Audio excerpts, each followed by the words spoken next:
Saya juga terima kasih kepada anak-anak muda yang hadir untuk dialog, karena saya telah mencuri sedikit waktu untuk membuat satu keputusan khas kepada rakyat Malaysia dalam isu yang sangat amat besar dalam negara kita. Jadi saya akan teruskan dengan sidang media dan seluruh lepas itu kita akan teruskan dengan dialog. Jadi boleh saya dapat izin kepada anak muda?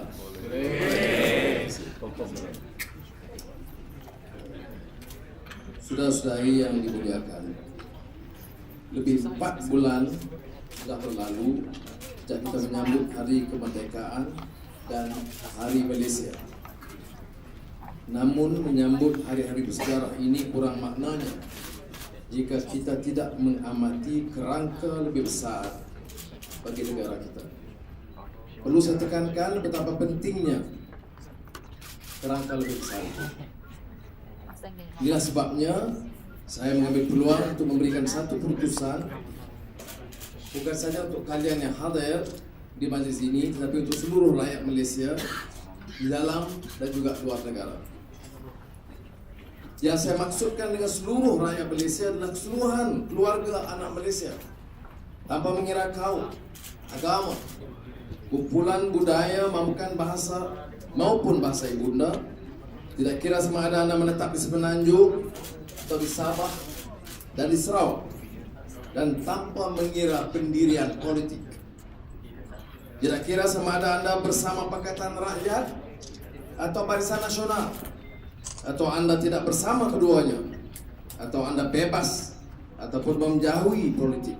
Saya tujukan putusan ini kepada seluruh warga Malaysia. Putusan ini dilakar dengan penuh rasa cinta terhadap nusa dan bangsa, tanpa rasa benci terhadap sesiapa. Ianya dikarang dengan nawaitu penuh harapan dan bukannya dipenuhi dendam kemusnahan. Ianya dilakar agar semua termasuk saya sendiri akan membawa intipatinya pulang dan disebarkan kepada keluarga, jiran dan tetangga, sahabat handai, sanak saudara, agar kita sebagai satu umat akan dapat maju ke depan. Di awal kalam saya ada menyambut Hari Kemerdekaan dan Hari Malaysia dan bagaimana untuk memaknai hari-hari bersejarah itu.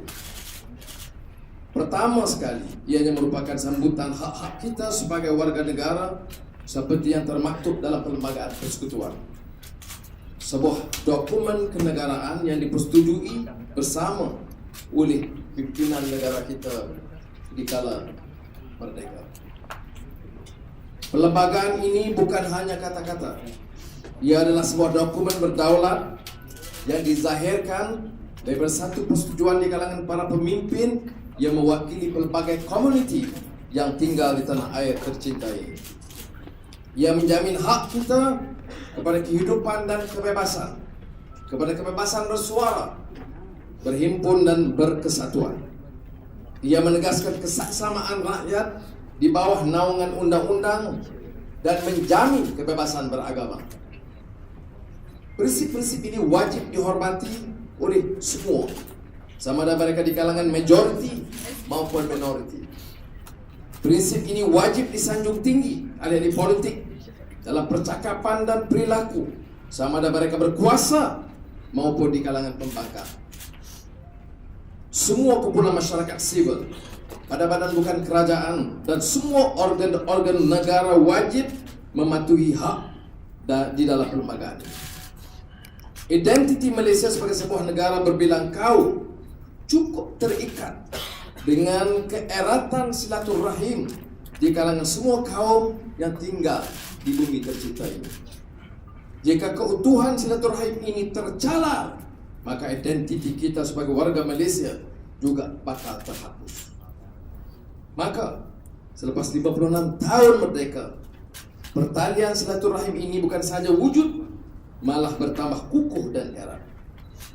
Namun mutakhir ini, beberapa keadaan dan kejadian telah mengakibatkan silaturahim ini yang merupakan tiang seri identiti kita semakin renggang Malah kejadian-kejadian ini seperti semakin menjadi-jadi hingga kelihatan seperti mampu menggugat perpaduan.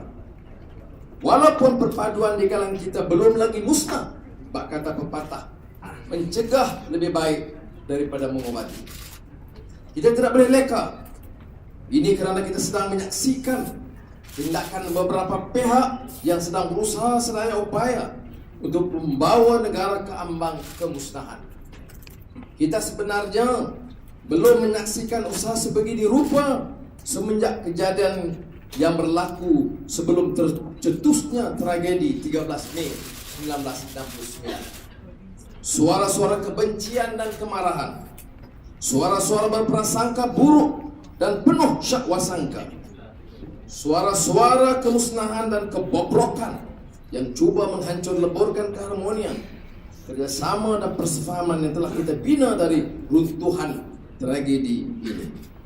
Saya mendesah seluruh rakyat Malaysia untuk bangkit dan bersuara.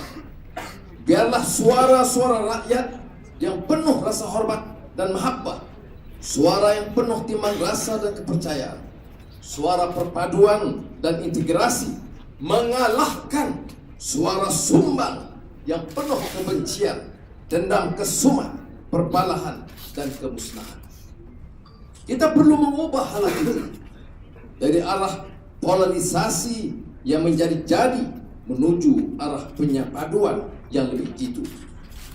Kita perlu hentikan semangat perkauman yang keterlaluan, hentikan budaya menghasut persengketaan dan kebencian terhadap penganut agama, dan merapatkan silaturahim bersama kita di dalam semangat perpaduan.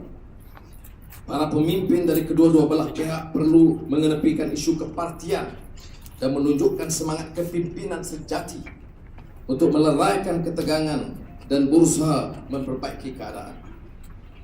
Maka telah tiba waktunya untuk kita semua mencapai satu konsensus nasional terhadap isu yang teramat penting ini, yang mendatangkan impak terhadap identiti kita sebagai sebuah bangsa dan negara.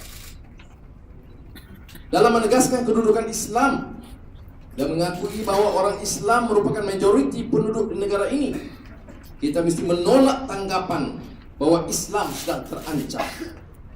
Kita mesti menolak tanggapan bahwa wujudnya satu konspirasi jahat untuk merubah sistem Islam sebagai agama bagi persekutuan pada satu agama yang lain. Pada masa yang sama, kita perlu memperakui hak-hak yang termaktub di dalam perlembagaan terpakai buat semua agama lain di tanah air kita. Kita adalah sebuah negara yang mempunyai berbagai komuniti agama. Dari sudut ini, penganut agama Buddha, Taoisme, Kristen, Hindu, Sikh, dan penganut agama etnik lain perlu diberi kebebasan untuk mengamalkan agama mereka sebagaimana yang mereka pilih. Dalam menuju konsensus ini, marilah kita memberi tumpuan kepada perkara yang amat mustahak untuk negara kita maju ke hadapan. Marilah kita bekerja sama untuk mengatasi masalah dalam isu tadbir urus, ketelusan, dan kebertanggungjawabaan.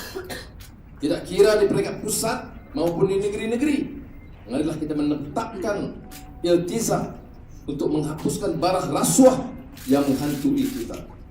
Masalah kenaikan harga barang tidak mengenal batas kepartian. Oleh itu, marilah kita berganding bahu untuk meningkatkan kebajikan rakyat dan mencari jalan penyelesaian yang tidak terus mendatangkan beban. Daripada kita mengutuk isu-isu keselamatan negara berdasarkan khayalan kita, marilah kita membantu pasukan keselamatan untuk membanteras jenayah dan dengan langsungnya membuat tempat tinggal kita, sekolah kita, malah pusat membeli belah kita lebih selamat. Adalah menjadi tanggungjawab moral kita, khususnya di kalangan kita telah dipilih untuk mewakili rakyat, untuk melangkaui batas kepartian dan berganjak menuju satu konsensus nasional demi membawa Malaysia ke hadapan. Tugas kita terhadap negara yang jelas lebih mustahak dari tugas kita terhadap hati memaksa kita memikul cabaran ini. Kita mesti mengukuhkan azam dan mengumpul keseluruhan kekuatan moral kita demi memastikan kejayaan bersama. Terima kasih.